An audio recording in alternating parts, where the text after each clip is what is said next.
नमस्कार, मैं हूं नरेश मिश्र और आज हम पड़ताल में ये जानने की कोशिश करेंगे कि छत्तीसगढ़ में माओवादियों और राज्य सरकार के बीच चल रही शांति वार्ता का प्रयास कितना सार्थक होगा। हम ये भी जानने की कोशिश करेंगे कि क्या वाकई छत्तीसगढ़ में वो हालात हैं जहां ये दोनों एक मंच पर बैठकर बस्तर में शांति के लिए पहल कर सकते हैं। देश में सर्वाधिक माओवादी हिंसाग्रस्त राज्य छत्तीसगढ़ में माओवादियों से बातचीत क्या वाकई हो सकती है या फिर यह केवल सियासी दांवपेच का हिस्सा भर है। देश के दूसरे राज्यों की तरह क्या छत्तीसगढ़ में भी सरकार और माओवादी एक टेबल पर बैठ सकेंगे? यह सवाल अब सुगबुगाने लगा है। वह भी तब जब केंद्रीय गृह मंत्री और छत्तीसगढ़ के गृह मंत्री माओवादियों के खात्मे के लिए तय समय सीमा के भीतर काम करने के निर्देश भी जारी कर चुके हैं। इसी बीच प्रदेश के गृह मंत्री द्वारा माओवादियों से बातचीत की पहल करने पर माओवादियों का भी जवाब आया है। माओवादियों ने 2 शर्तों के साथ बातचीत करने में रुचि दिखाई है, लेकिन यह भी साफ कर दिया है कि बातचीत का यह प्रस्ताव धोखा और छलावा है। प्रदेश के गृह मंत्री ने कहा था कि माओवादियों से बातचीत करने को तैयार हैं, चाहे तो वर्चुअल फ्रंट। इसके लिए गृह मंत्री ने किसी भी तरह की शर्त नहीं रखी थी। जवाब में माओवादियों की तरफ से आए पत्र में 2 शर्तों का उल्लेख किया गया है। इसमें सबसे प्रमुख है 6 महीने के लिए सीज फायर, यानी कि 6 महीनों के दौरान पुलिस कैंपों से कोई भी जवान बाहर नहीं निकलेगा, नक्सल ऑपरेशन और पेट्रोलिंग नहीं होगी, ना ही नए कैंप खोले जाएंगे। नक्सलियों ने वार्ता से पहले अपने साथियों को रिहा करने की भी शर्त रखी है। हालांकि इसमें इस बात का जिक्र नहीं है कि वह कौन से लोग हैं और उनकी संख्या क्या है जिनकी रिहाई माओवादी चाहते हैं। नक्सलियों ने कहा है कि सरकार अगर इन शर्तों को मानती है तो नक्सली संगठन उनसे सीधी या वर्चुअल वार्ता के लिए तैयार हैं। सरकार ने माओवादियों के साथ निशर्त बात करने की बात कही है और माओवादियों ने उसका जवाब दिया है। दोनों बहुत सराहनीय कदम है। अब दोनों का ये काम होगा कि किस तरह से माहौल बनाया जाए जिससे ये बात और आगे बढ़े। माओवादियों ने जो प्रस्ताव दिया है या जो शर्तें रखी हैं उसमें एक शर्त है कि राजनीतिक बंदियों को रिहा किया जाए। इस शर्त को तो माना ही जा सकता है क्योंकि पिछली सरकार में भी इसके बारे में बातचीत हुई है, इसके बारे में समिति बनी है, पर उस समिति ने बहुत अधिक काम नहीं किया। इस तरह से दोनों पक्षों से हम लोगों का ये अनुरोध रहेगा कि वो माहौल बनाए, ये बातचीत किसी तरह से शुरू हो और बस्तर की जनता जो सालों से ये जो रोज की हिंसा हो रही है दोनों तरफ से, वो हिंसा किसी तरह से बंद हो और यहाँ पर जो समस्याएं हैं उनका मिल बैठकर बातचीत से समाधान और हल निकाला जाए। बस्तर के जंगलों में गर्मियों की शुरुआत के साथ ही शांति वार्ता की सुगबुगाहट तेज हो चली है। पहले राज्य सरकार की तरफ से, फिर इसके बाद माओवादियों ने सशर्त शांति वार्ता पर सहमति जताई है। पर यह केवल सियासी दांवपेच है या बातचीत के ये प्रस्ताव किसी सार्थक नतीजे पर पहुंचेंगे?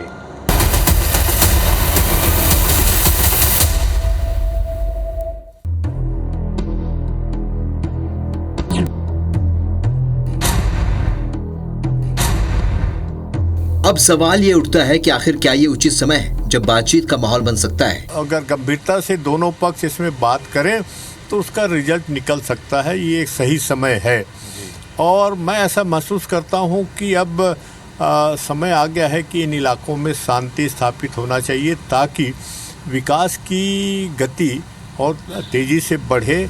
और क्योंकि समस्याएं बहुत से बढ़ती जा रही इन इलाकों में आदिवासी समाज के सामने, तो इसका समाधान तो इसी से हो सकता है, अदरवाइज बहुत मुश्किल है। बस्तर में लंबे समय से ऐसे हालात बनते नजर आ रहे हैं जहां माओवादी संगठन की ताकत घटती दिखाई दे रही है।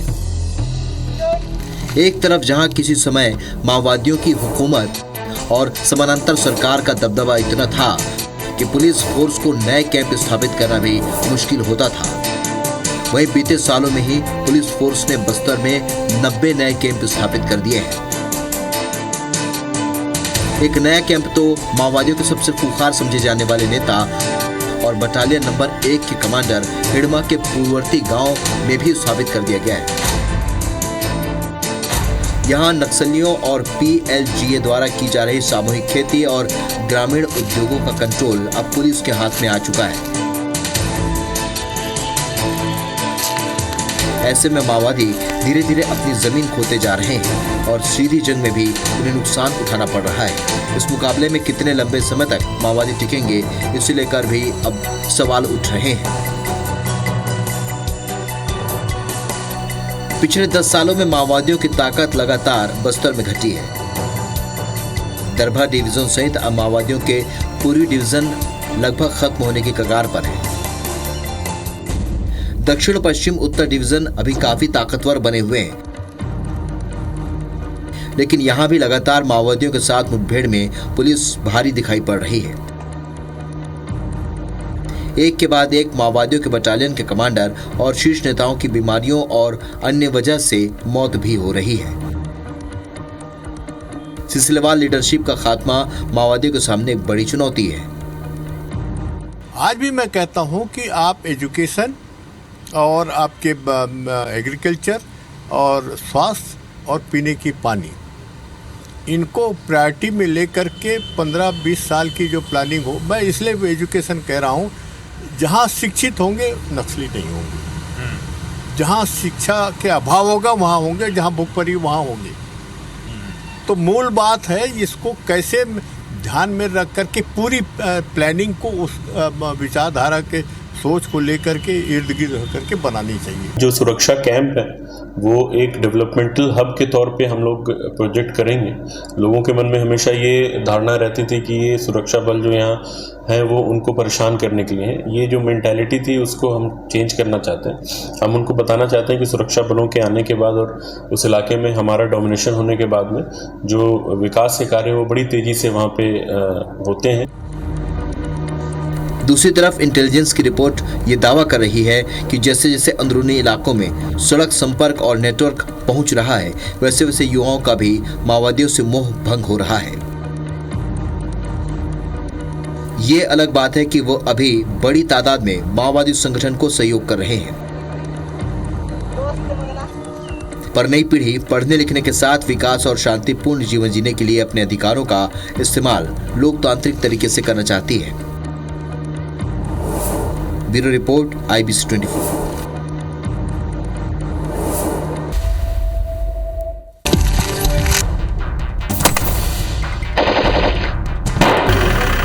दरअसल दशकों से इस जंग का खामियाजा आदिवासी समाज को भुगतना पड़ रहा है। फोर्स और पुलिस दोनों की रंजिश के बीच अक्सर निर्दोष आदिवासी जान गंवा बैठते हैं। ऊपर से पलायन, विस्थापन, रोजगार और बुनियादी संसाधनों की समस्या है। ऐसे में अब जब माओवादियों को अपने ही क्षेत्र में चुनौती मिलने लगी है, तो वह भी बातचीत की टेबल पर आने के लिए तैयार हो सकते हैं। दूसरी तरफ सरकार के सामने एक और बड़ी चुनौती है। बस्तर का बहुत बड़ा इलाका ऐसा है जहां आज भी सरकार मौजूद नहीं है।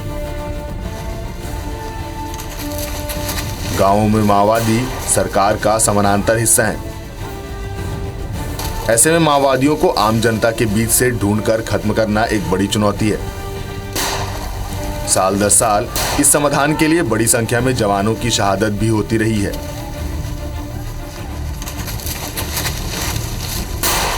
दशकों पुरानी इस लड़ाई में सरकार का पलड़ा भारी होता जरूर दिखाई दे रहा है, लेकिन अब भी लड़ाई लंबी है।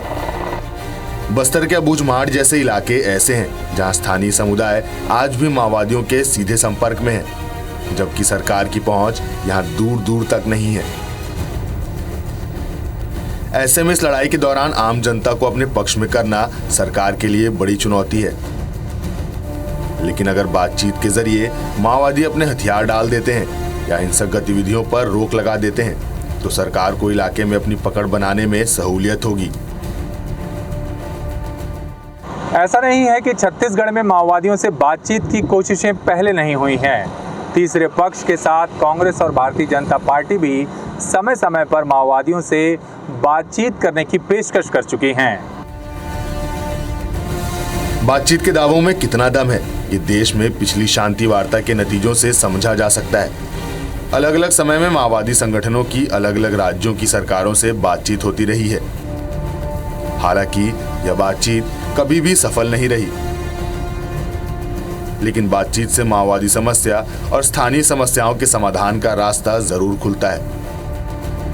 Bureau report, IBC 24।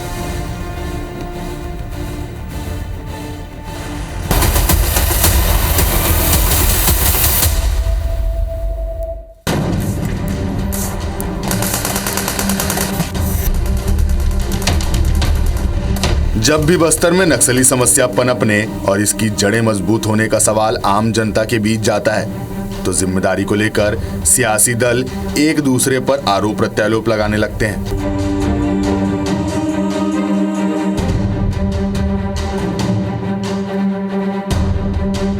विभिन्न सामाजिक मुद्दों और समस्याओं पर अपना ध्यान केंद्रित करते हुए सक्रिय काम के जरिए माओवादियों ने अपनी पकड़ पहुंचविहीन, दूरस्थ और मुश्किल क्षेत्र में मजबूत बना ली है। 80 के दशक में भी दंडकारण्य में भी यह समस्या इसी वजह से आसानी से पनप सकी। इससे पहले की सरकार को कुछ समझ में आता, बस्तर नक्सलियों के हाथों में जा चुका था। कि बस्तर की समस्याओं को उस जमाने में मध्य प्रदेश सरकार उतनी गंभीरता से नहीं लेती। केवल बस्तर का नहीं, सारे ट्राइबल एरिया के बहुत हल्केपन से लेते रहे हैं और सोचने के लिए मजबूर किया। ये नक्सलवादियों की वजह से सोचने के लिए मजबूर हुए राज्य सरकार भी और केंद्र सरकार भी जी।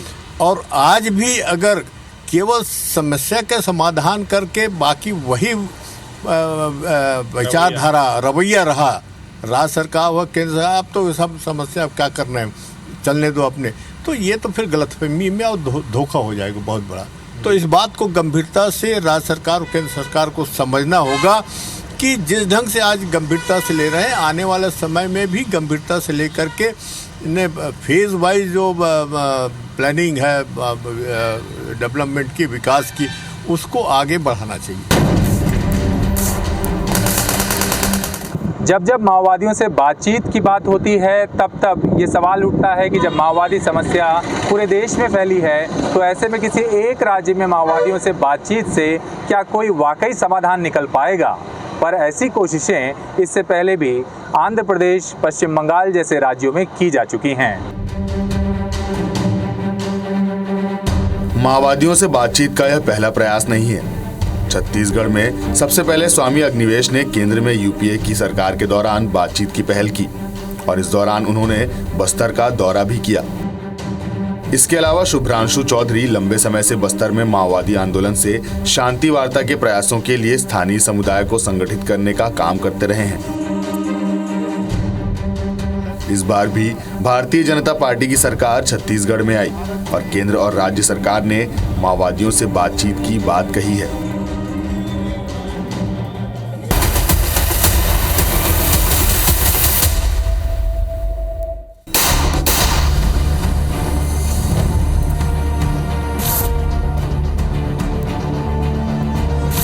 बातचीत के जरिए नक्सली संगठन और उनके सहयोगियों पर आत्मसमर्पण का डिप्लोमेटिक प्रयास किया जा रहा है। माओवादियों ने भी इसे समझते हुए जो जवाब दिया है, उसमें साफ तौर पर सशर्त जो मांगे रखी गई है, वो सरकार के लिए काफी चुनौतीपूर्ण है।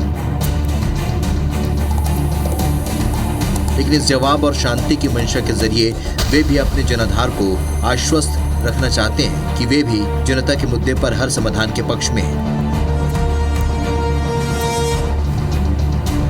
ऐसे में इस प्रस्ताव के बाद अब तक सरकार की तरफ से अधिकृत बयान सामने नहीं आया है, लेकिन एक बात साफ है कि सशर्त बातचीत के टेबल पर जाने के लिए सरकार तैयार नहीं है और बातचीत के लिए बड़ी तैयारी भी नहीं की गई है।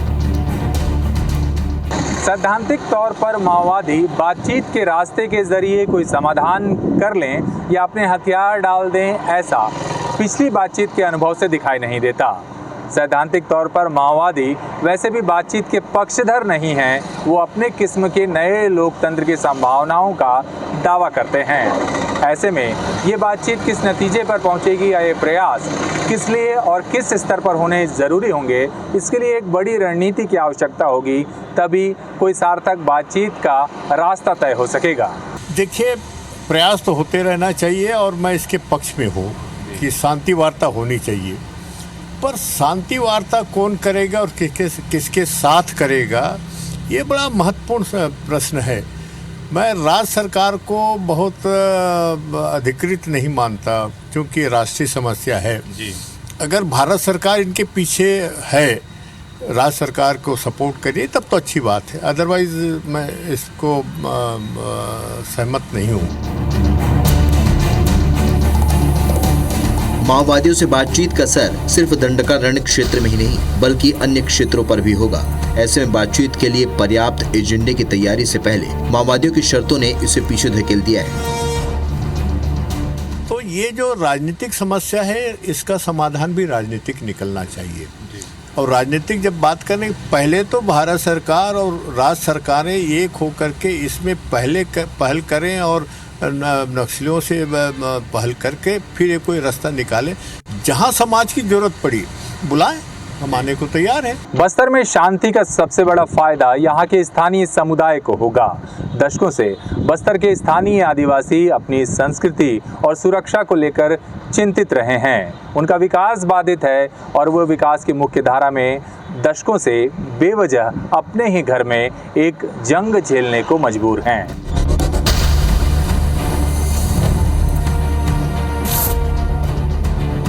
दरअसल बस्तर में स्थानीय समुदाय की भागीदारी के बिना बातचीत के लिए किसी भी तरह का मंच तय कर पाना काफी कठिन है, क्योंकि हिंसा पीड़ित समूह का कोई मंच नहीं है। इसलिए दोनों ही पक्षों पर बातचीत को लेकर किसी तरह का सीधा दबाव नहीं रहता है।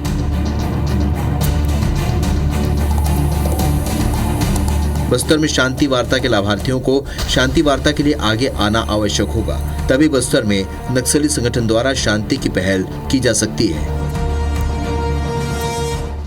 दोनों पक्षों की ओर से शांति प्रस्ताव के बाद इस पूरे मामले में शांति छाई हुई है। अगर बस्तर में शांति होती है तो उसके लिए स्थानीय समुदाय को आगे आना होगा। उन्हें अपने मुद्दों और परेशानियों को इन दोनों पक्षों पर दबाव बनाकर सामने रखना होगा, तब कहीं जाकर शांति की तरफ कोई सार्थक पहल हो सकेगी। ये भी सही है कि माओवादी और भारतीय जनता पार्टी दोनों सैद्धांतिक तौर पर दोनों अलग अलग ध्रुव पर बैठे हुए हैं। ऐसे में स्थानीय जनता के हित में ही शांति के कुछ चुनिंदा मुद्दों पर इनके बीच सहमति बनाई जा सकती है, जो आसान काम नहीं होगा। आज की पड़ताल में बस इतना ही। जल्द मिलेंगे दोबारा एक नई पड़ताल के साथ।